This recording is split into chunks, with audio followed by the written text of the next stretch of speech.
दोस्तों नमस्कार। मैं आपका मित्र आनंद शर्मा आपका हार्दिक स्वागत करता हूं। हम एमपीपीएससी मेंस का अध्ययन कर रहे हैं और मेंस में हम कंप्यूटर पढ़ रहे हैं अभी। आप जानते हैं ये तीसरे पेपर की दूसरी यूनिट जो पार्ट बी वाला भाग है तीसरे पेपर का, उसमें हम सेकेंड यूनिट पढ़ रहे हैं। आप जानते हैं मित्रों, एक बात मैं आपको क्लियर कर दूं कि कंप्यूटर वाली जो यूनिट है इसमें हम जितना कंटेंट पढ़ रहे हैं वह आपको याद होना अनिवार्य है।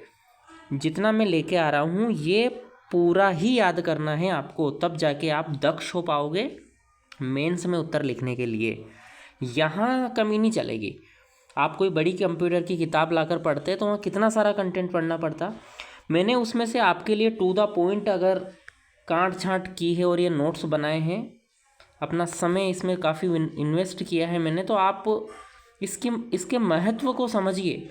यहाँ कोई शॉर्टकट नहीं है। जो मैंने यहाँ एक एक शब्द लिखा है सभी आपको याद होना चाहिए, ठीक है।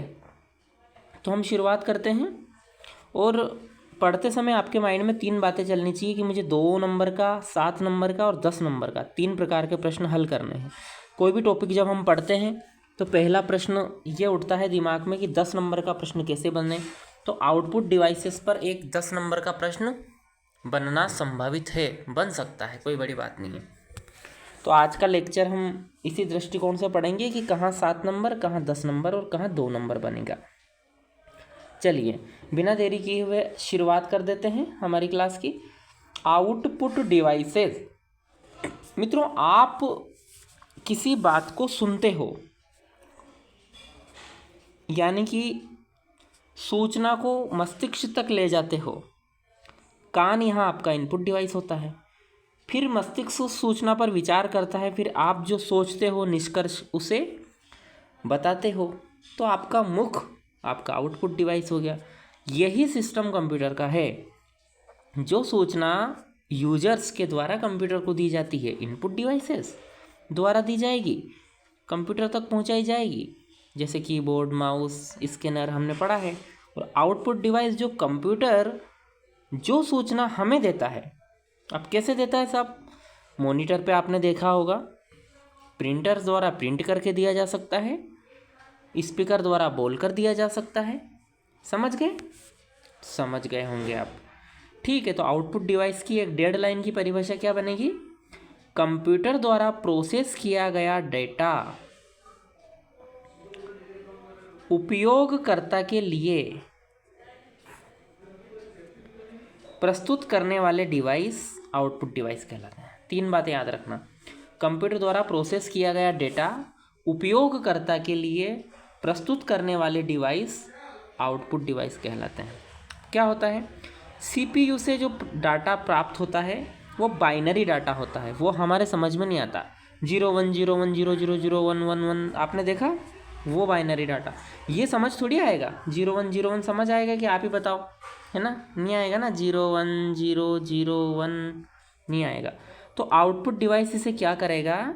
हमारे अनुकूल फॉर्म में चेंज करेगा। हम जैसे समझते हैं उसे उस डाटा में बदलेगा और हमें दे देगा। हम डाटा को पढ़ लेंगे, हमारा काम हो जाएगा। ये आउटपुट डिवाइस। अब देखो, आउटपुट डिवाइस 2 प्रकार के होते हैं। 2 प्रकार का आउटपुट होता है, 2 प्रकार के डिवाइस हो जाएंगे। कैसे? सॉफ्ट कॉपी आउटपुट और हार्ड कॉपी आउटपुट। कैसे भैया? आपने स्क्रीन पे देखा होगा। अब ये जो स्क्रीन आप तक पहुंच रही है, आपके फ़ोन पर आप इस लेक्चर को देख रहे हो, ये जो लिखा है, ये कैसा आउटपुट जा रहा है अब तक? सॉफ्ट कॉपी जा रहा है कि हार्ड कॉपी जा रहा है? सॉफ्ट कॉपी जा रहा है। सॉफ्ट कॉपी मतलब जैसे मॉनिटर पे दिख रहा है, स्पीकर द्वारा आप सुनते हो, कोई हार्ड फॉर्म है क्या? नहीं है ना, छू नहीं सकते ना इसको। ये जो पहुंच रहा है, हाँ, आपकी स्क्रीन को छू सकते हो लेकिन उस आउटपुट को नहीं छू सकते, यानी आपके पास कोई कागजी प्रिंट नहीं है इसकी। ठीक है मित्रों। अब हार्ड कॉपी डिवाइस जिसमें प्रिंटर आ जाता है और प्लाटर आ जाता है। इसमें क्या करेंगे आप? कागज़ पर उस आउटपुट को प्रिंट कर लेंगे, अपने साथ रख सकते हैं। तो ये 2 प्रकार के आप बता दोगे, बहुत आसानी से बता दोगे। अब इसके उदाहरण में हमने देखा था, सॉफ्ट कॉपी में मॉनिटर, स्पीकर हम पढ़ेंगे, और जो हार्ड कॉपी आउटपुट डिवाइस है उसमें प्रिंटर व प्लाटर का अध्ययन करेंगे। आइए देखते हैं। अब मॉनिटर से हम कर दें क्या स्टार्ट? ठीक है दोस्तों, कर देते हैं स्टार्ट। मॉनिटर क्या है? मॉनिटर, आपने सामान्य कंप्यूटर देखा है, जो टेबल पे सामने टीवी नुमा आकृति की जो वस्तु रखी रहती है ना, उसे मॉनिटर कहते हैं। जिससे आप स्क्रीन बोल देते हो, एलईडी एलसीडी जो भी आपको दिखाई देती है। ये लोकप्रिय सॉफ्ट कॉपी आउटपुट डिवाइस है, यानी बहुत पॉपुलर है ही सही। इसके बिना तो कहाँ देखोगे आउटपुट। पहली लाइन ये लिख दोगे मॉनिटर के बारे में, अगर 2 नंबर में मॉनिटर आता है तो, साथ में आता है तो भी समझा दोगे। यहीं से स्टार्टिंग करनी है कि ये लोकप्रिय सॉफ्ट कॉपी आउटपुट डिवाइस है। ये विशेषण बहुत काम के होते हैं। आउटपुट डिवाइस तो है, बहुत सारे लोग लिखेंगे कि मॉनिटर एक आउटपुट डिवाइस है, लेकिन कैसा है भाई? सॉफ्ट कॉपी है। सूचना को ये कैसे प्रस्तुत करता है? चित्र के रूप में दिखाता है, कोई लेख के रूप में दिखाता है, वीडियो के रूप में दिखाता है जिसे चलचित्र हम कहते हैं। तीनों रूप में बता सकता है। आगे, अब मॉनिटर का भी वर्गीकरण किया गया है। ये भी प्रश्न आ सकता है कि मॉनिटर के वर्गीकरण को समझाइए, यानी क्लासिफिकेशन ऑफ मॉनिटर। दोस्तों, ये 2 आधारों पर हम कर सकते हैं मॉनिटरों का वर्गीकरण। एक तो डिस्प्ले पर जो रंग प्रदर्शित होता है उस आधार पर, जिसे हम 3 भागों में बांटे हैं, मोनोक्रोम, ग्रे स्केल व कलर मॉनिटर। दूसरा वर्गीकरण होता है दोस्तों तकनीक के आधार पर। देखो आगे मैंने लिखा है, इसमें भी हम 3 प्रकार के मॉनिटर देखते हैं। कैथोड किरण ट्यूब, लिक्विड क्रिस्टल डिस्प्ले जिसे एलसीडी कहते हैं, और एलईडी है ना, लाइट इमिटिंग डायोड वाला जो डिस्प्ले होता है। तो ये हम समझेंगे। पहले थोड़ा रंग के आधार पर 3 प्रकार के डिस्प्ले को देख लेते हैं। मोनोक्रोम मॉनिटर दोस्तों, इसमें क्या होता है? एक मोनो का अर्थ एक होता है, एक ही रंग दिखाई देता है। अब आप बताओगे एक ही रंग कैसे दिखाई देता है? तो इसमें क्या होता है, मॉनिटर का एक बैकग्राउंड कलर होता है पीछे, और जो आउटपुट हम देखते हैं वह एक कलर के रूप में प्रदर्शित होता है, जैसे यहाँ पे लिखा है ये ऐसे। बैकग्राउंड कलर कुछ भी रहता है उसमें एक, ये सामान्यतः काले रंग का ही दिखाई देता है। ठीक है दोस्तों। अब grey scale monitor. Grey scale monitor कुछ नहीं, जो ब्लैक एंड वाइट टीवी एक ज़माने में आपने देखी है वही है ना, नथिंग और कुछ नहीं है ये। ठीक है दोस्तों। तो उसमें क्या होता है, ब्लैक एंड वाइट दोनों कलर का मिश्रण आपको दिखाई देता है, इसलिए इसे हम क्या कह देते हैं? ग्रे स्केल मॉनिटर कह देते हैं। आगे बढ़ते हैं। अब मैं आपको बताना चाहता हूँ कलर मॉनिटर के बारे में। क्या है कलर मॉनिटर? आप जानते हैं लाल, हरा व नीला 3 फंडामेंटल कलर माने जाते हैं। ये तीनों, इन तीनों के मिश्रण से ही अन्य कलर बनते हैं। तो दोस्तों, इन तीनों कलर को प्रदर्शित करने वाला, इनके मिश्रण को प्रदर्शित करने वाला मॉनिटर क्या कहलाया जाएगा? कलर मॉनिटर कहलाएगा। ठीक है दोस्तों। ठीक है, तो ये हमारा हो गया कलर के आधार पर मॉनिटर के प्रकार। अब हम तकनीक के आधार पर मॉनिटर के प्रकार देखेंगे। आ जाइए। तकनीक मतलब टेक्नोलॉजी, कैसे वो मॉनिटर बना है, कौन सी टेक्निक उसमें यूज़ की गई है, ये इम्पोर्टेंट है या नहीं है? बहुत इम्पोर्टेंट है। तो ये चीज़ हम देखेंगे और इसी आधार पर हम मॉनिटर के प्रकार समझेंगे। तो सबसे पहले देखते हैं कैथोड किरण क्या है भाई ये। तो मित्रों, कैथोड किरण ट्यूब जो मॉनिटर होता है, एक बड़ा ट्यूब होता है जिसमें उच्च वोल्टता द्वारा इलेक्ट्रॉन बीम को नियंत्रित कर डिस्प्ले प्रदर्शित होता है। इस ट्यूब में क्या होता है, उच्च वोल्टता द्वारा इलेक्ट्रॉन बीम को नियंत्रित किया जाता है। ठीक है, जिसे हम पिक्चर ट्यूब बोलते थे ना पहले, टीवी की पिक्चर ट्यूब, वही है ये। दूसरा होता है, अब इसमें हम उदाहरण टीवी स्क्रीन देख सकते हैं, पुरानी टीवी स्क्रीन आपने देखी होगी। ठीक है, इसमें कैथोड रे ट्यूब का यूज़ होता था। दूसरा है लिक्विड क्रिस्टल डिस्प्ले, LCD, इसका फुल फॉर्म है लिक्विड क्रिस्टल डिस्प्ले। इसमें क्या होता है मित्रों, लिक्विड भरा होता है 2 परतों के बीच में, और इस तरल को जो वोल्टेज द्वारा प्रभावित किया जाता है, उसमें वोल्टेज करंट के द्वारा उस तरल को प्रभावित और नियंत्रित करके डिस्प्ले प्राप्त किया जाता है। और आपने देखा होगा टेबलेट, लैपटॉप, इस है ना, स्मार्टफोन इन सब की है ना, ये एलसीडी के रूप में आपने डिस्प्ले देखी होगी, एलसीडी इसमें पाई जाती है। ठीक है दोस्तों। और तीसरा प्रकार है इसका एलईडी मॉनिटर। क्या है भैया एलईडी मॉनिटर? इसमें क्या है, ऑर्गेनिक लाइट इमिटिंग डायोड का उपयोग किया जाता है। ठीक है दोस्तों, तो ये लाइट इमिटिंग डायोड के आधार पर ही इसका एलईडी पड़ा। ठीक है मित्रों। Digital display resolution refresh rate बेहतर होती है अगर रिजोल्यूशन ज़्यादा होता है तो। ठीक है, तो ये चीज़ हो गई। जो एलईडी मॉनिटर सबसे अत्याधुनिक मॉनिटर माने जाते हैं, ये भी आप याद रखना, इसमें लिख देना। अब हम मॉनिटर की गुणवत्ता के बारे में थोड़ी चर्चा करेंगे। ये प्रश्न यहाँ से 7 नंबर का बन सकता है कि मॉनिटर की गुणवत्ता को समझाइए क्या होती है भैया। तो हम कैसे बताएंगे? देखो, किसी भी मॉनिटर की गुणवत्ता ज्ञात करने के लिए हमें उसका डॉट पिच देखना पड़ेगा, हमें उसका रिजोल्यूशन देखना पड़ेगा, हमें उसका रिफ्रेश रेट देखना पड़ेगा और हमें उसका रिस्पॉन्स टाइम देखना पड़ेगा दोस्तों। इन चारों मेज़र से हम बता सकते हैं मेज़रमेंट के द्वारा कि वह मॉनिटर कितना अच्छा है। एक एक करके हम चर्चा में लेते हैं इनको। डॉट पिच क्या है? कोई सूचना, ग्राफ या छोटे छोटे चमकीले बिंदुओं से बनी होती है। ठीक है, जो डॉट पिच होती है ना, सूचना, ग्राफ, छोटे छोटे चमकीले बिंदुओं से बनी होती है, जिसे डॉट या पिक्सल कहा जाता है। देखो, अब ये स्क्रीन है ना, इसमें अनेक पिक्सल है, छोटे छोटे छोटे ऐसे ऐसे पिक्सल बने हुए हैं, है ना। और इन पिक्सल के द्वारा ही कोई पिक्चर बन रही है। देखो, छोटे छोटे पिक्सल से सारी लाइनें बनी हुई है, ये लाइनें। ठीक है, तो ये क्या कहलाता है? Dot pitch. और ये डॉट पिच जितने नज़दीक रहेंगे ना, चित्र उतना ही अच्छा होगा। पास पास अगर डॉट पिच रहेगा तो पिक्चर कैसा बनेगा? क्लियर इमेज बनेगी कि नहीं बनेगी? तो इससे पता चलेगा जिस मॉनिटर का डॉट पिच नज़दीक होंगे यानी अधिक होंगे, वह मॉनिटर उत्तम गुणवत्ता का हो जाएगा। दूसरा होता है रिजोल्यूशन। मॉनिटर पर ऊर्ध्वाधर व क्षैतिज दिशा में स्थित पिक्सल की कुल संख्या। ठीक है, ऊर्ध्वाधर व क्षैतिज दिशा में स्थित पिक्सल की कुछ संख्या क्या कहलाती है? रिजोल्यूशन कहलाती है। अब रिजोल्यूशन यदि अधिक रहेगा तो चित्र कैसा दिखेगा? साफ दिखेगा। 15 इंच के जो SVGA मॉनिटर होता है ना, उसमें 1024x768 रिजोल्यूशन होता है। तो आप ये याद रखें।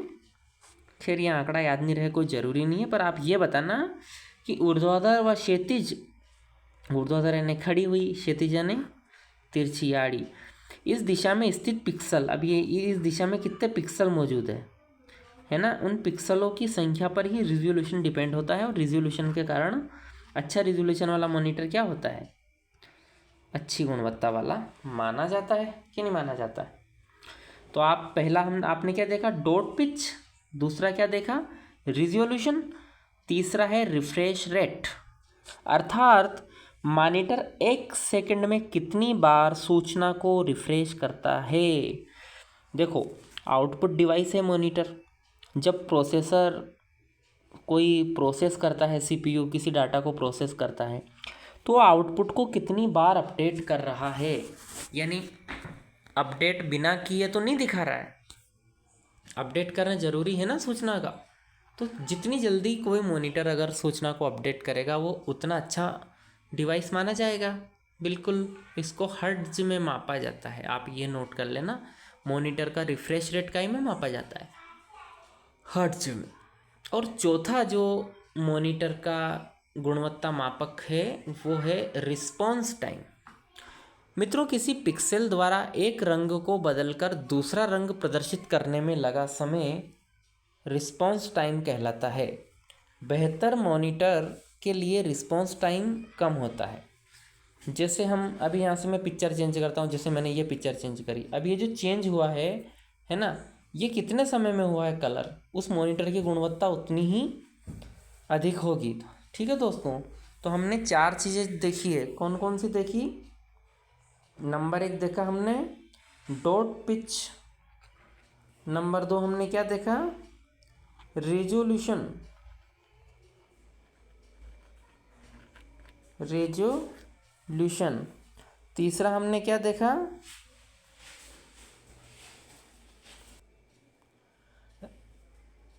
रिस्पॉन्स टाइम, रिस्पॉन्स टाइम और रिफ्रेश रेट, रिस्पॉन्स टाइम और रिफ्रेश रेट। तो ये चारों याद रखना। रिफ्रेश रेट मैंने यहाँ लिखा नहीं है। तो ये आपको मॉनिटर की गुणवत्ता समझ में आ गई होगी। अब हम आगे बढ़ते हैं। दोस्तों आप जानते हैं मॉनिटर का आकार विकर्ण की लंबाई के आधार पर मापा जाता है। जैसे हम कहते हैं ना कितने इंच का मॉनिटर है, तो उसका विकर्ण, सीधा सीधा उसका मतलब है कि उसका विकर्ण की बात चल रही है।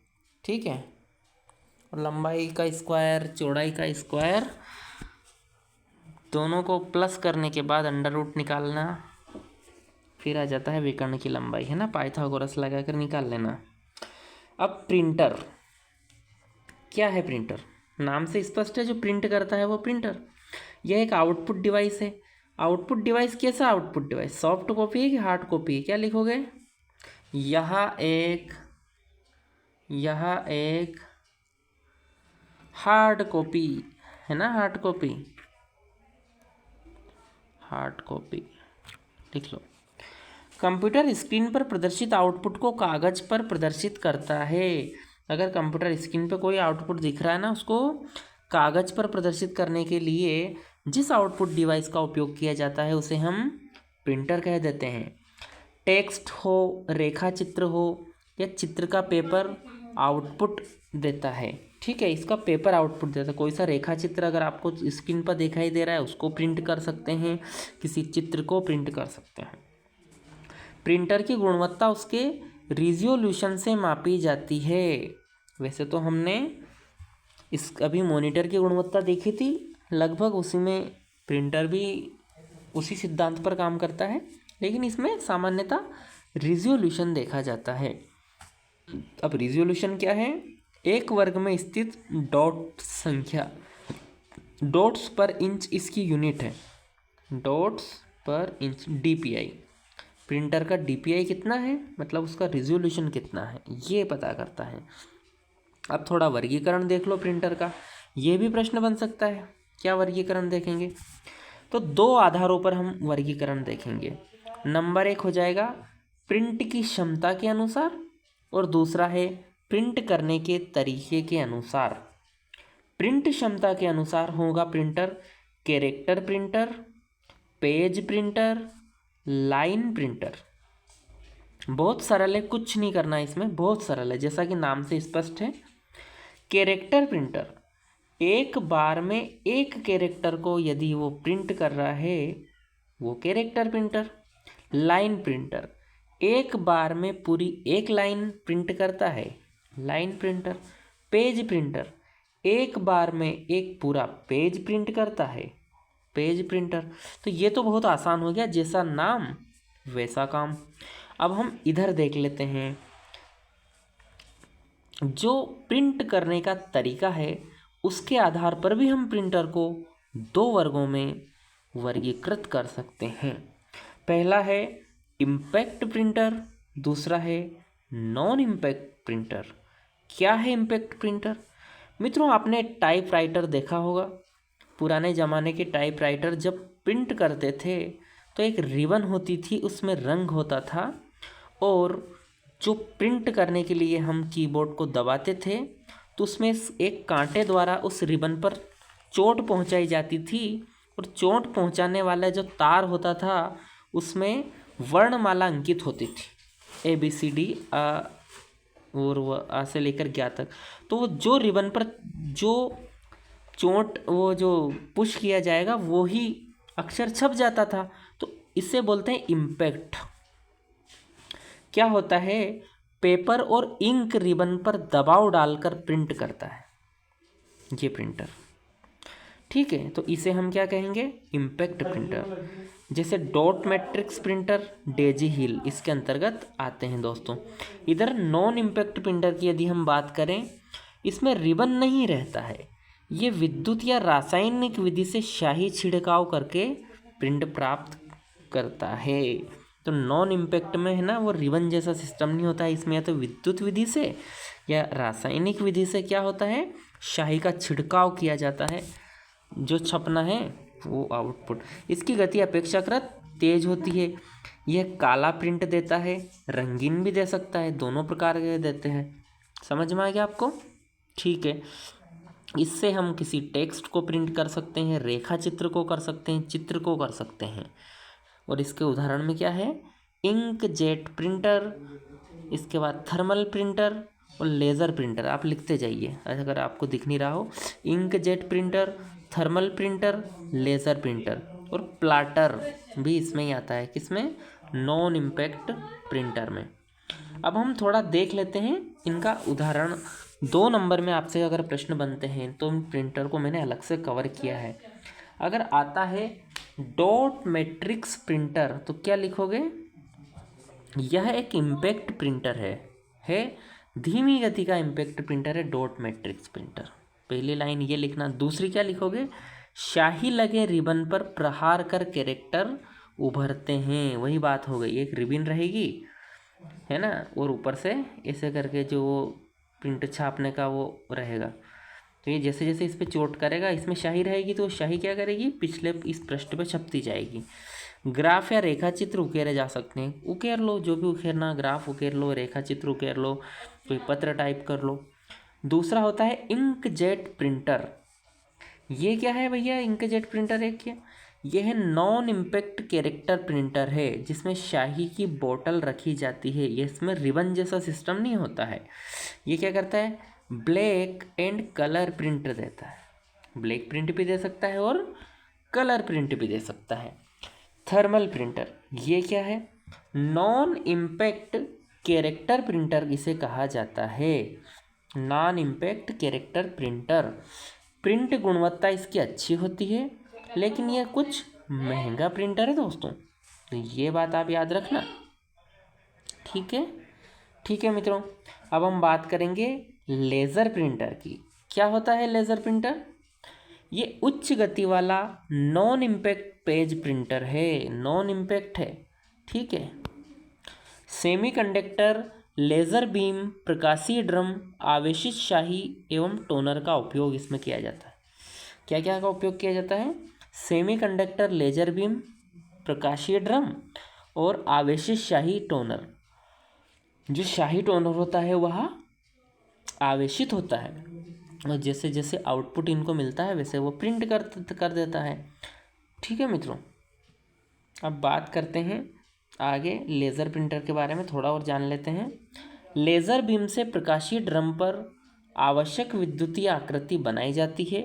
तत्पश्चात टोनर, जो ड्रम पर बनाई आकृति के विपरीत आवेशित रहता है, शाही को कागज पर चिपका देता है और वांछित आकृति प्राप्त कर ली जाती है। तो ये प्रक्रिया है लेज़र बीम प्रिंटर की। अब हम देखेंगे प्लाटर को। क्या है प्लाटर? प्रिंटर की तरह हार्ड कॉपी देने वाला आउटपुट डिवाइस है, लेकिन ये बड़ी हार्ड कॉपी देता है। आपने देखी होंगी बड़े बड़े कागज़ पर, है ना, मानचित्र वगैरह बनाना, सिटी प्लानिंग, भवन निर्माण, इंजीनियरिंग इत्यादि क्षेत्र में इनको यूज़ किया जाता है। इन्हें बड़े कागज़ पर उच्च गुणवत्ता वाले रेखा चित्र, ग्राफ इत्यादि सब वो प्रिंट करने के लिए प्लाटर का उपयोग किया जाता है। अब एक महत्वपूर्ण आउटपुट डिवाइस हम चर्चा में लेने वाले हैं, जिसे कहा जाता है स्पीकर। क्या होता है स्पीकर? आपने बहुत देखा होगा। ध्वनि के रूप में सॉफ्ट कॉपी आउटपुट देने वाला डिवाइस है। किस रूप में देता है? ध्वनि के रूप में। इसके लिए सिस्टम यूनिट के साउंड कार्ड का होना जरूरी है। सिस्टम यूनिट में साउंड कार्ड अगर नहीं रहेगा तो स्पीकर को कैसे पता चलेगा कि मैं क्या गाऊं? साउंड कार्ड ही तो बताएगा कि ये गाना है। स्पीकर साउंड कार्ड से प्राप्त विद्युत तरंगों को क्या करता है? ध्वनि तरंगों में बदल देता है। ये स्पीकर होता है साउंड कार्ड से क्या करता है प्राप्त? साउंड कार्ड से वो आउटपुट प्राप्त करता है और उसे ध्वनि तरंगों में बदल देता है, विद्युत तरंगों को। कंप्यूटर सिस्टम के भीतर एक छोटा स्पीकर होता है, इसे बिल्ट इन स्पीकर कहा जाता है। यहाँ ध्यान देना है, ये 2 मार्कर। बिल्ट इन स्पीकर क्या है? तो कंप्यूटर सिस्टम के भीतर एक छोटा स्पीकर होता है। मल्टीमीडिया के लिए बाहर से जोड़े गए स्पीकर को एक्सटर्नल स्पीकर या मल्टीमीडिया स्पीकर कहा जाता है। एक तो छोटा स्पीकर अंदर ही रहता है और जो बाहर से ऐड किया जाता है उसे एक्सटर्नल स्पीकर या मल्टीमीडिया स्पीकर कहा जाता है। इसमें एक तो एम्पलीफायर होता है आयाम वायाम को नियंत्रित करने का, और दूसरा आवाज़ को कम करना हो अधिक करना हो इसके लिए क्या होता है, एक नॉब होता है, वॉल्यूम कंट्रोल नॉब। ठीक है दोस्तों, स्पीकर को 3.7 mm स्टीरियोफोन कनेक्टर द्वारा साउंड कार्ड से जोड़ा जाता है। तो साउंड कार्ड से कौन जोड़ता है? स्टीरियोफोन कनेक्टर। एक समान 2 स्पीकर लगाया जाते हैं इसमें। देखो साउंड, जो स्टीरियो साउंड प्राप्त करने के लिए कई बार क्या होता है, साउंड एक स्पीकर आप लगाओगे तो अधूरा साउंड मिलेगा, दोनों स्पीकर लगाने के बाद स्टीरियो साउंड यानी कंप्लीट साउंड मिलने लगता है। थोड़ी चर्चा हेडफोन पे भी कर ही लेते हैं। तो ये छोटे स्पीकर होते हैं, 2 स्पीकर, और ये जो कान के समीप जाकर आपको डाटा सुनना हो तो आप सुन सकते हैं।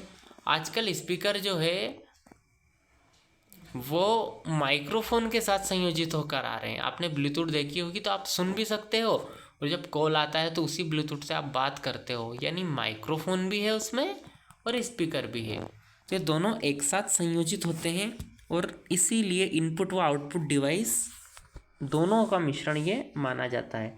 हमने अभी आउटपुट डिवाइस की महत्वपूर्ण लेक्चर को कंप्लीट किया है। आशा है आपको समझ में आया होगा। नोट्स बनाते जाइए, स्क्रीनशॉट ले लीजिए इसके, ये पहला पेज है इसका। वीडियो को पॉज करते जाइए, स्क्रीनशॉट लेता जाइए इसका, और अपने नोट्स में बना लीजिए।